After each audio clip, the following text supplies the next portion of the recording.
Waɗannan su ne jerin fina-finan da za su fita gobe Laraba. Fim na farko shi ne fim mai suna Pushpa Ƙono. Fim na Pushpa kun jima kuna jin tsammanin shi to ne ta zo kusa, wato mai kilishi zai fita. Ga fim mai suna Sarari da sauran manya-manyan fina-finai masu matuƙar kyau. Hujja suna ɗaya daga cikin fina-finan da za su fita gobe, wanda suka kasance fina-finai ne masu matuƙar kyau sosai ba ɗan kaɗan ba. Aƙalla ba ƙasar ba fina-finan sun kai guda 15 ko kuma ƙasa da haka. Ka mai buƙatar irin wannan fina-finai na algaita ko na sultan ko na sauran kamfanonuwa wanda ake fassarawa kuma sannan mutum baya samun sa akan lokacin da yake buƙata.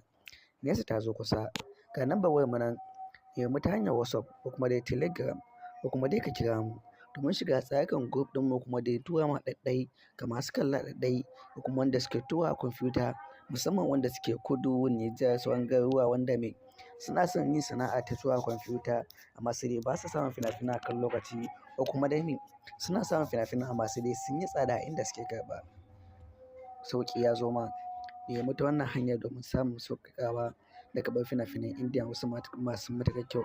Fim ɗin Pushpa na ɗaya daga cikin fim da ya yi matuƙar kyau a cikin shekarar nan, ya ba da kuɗin da babu fim ɗin da ya ba da kuɗi irinsa a cikin shekarar nan 2024.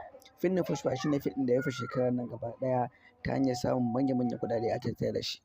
Pushpa ga fim ɗin Ƙono wanda kasance babban jarumi ne wanda ya yi wannan fim mai suna Ƙono.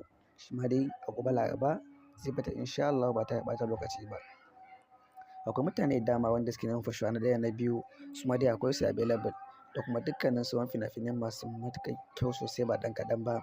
Kai dai hanya ɗaya za ka iya samun mu shine ta wannan namba, domin YouTube, Telegram, sauran shafuka da dama ba sa ba da dama a ɗora musu fim, wato musamman YouTube, Bitmeet da sauran kamfanonuwa ba sa ba da ɗora musu bidiyoyi full sai dai guntu-guntu.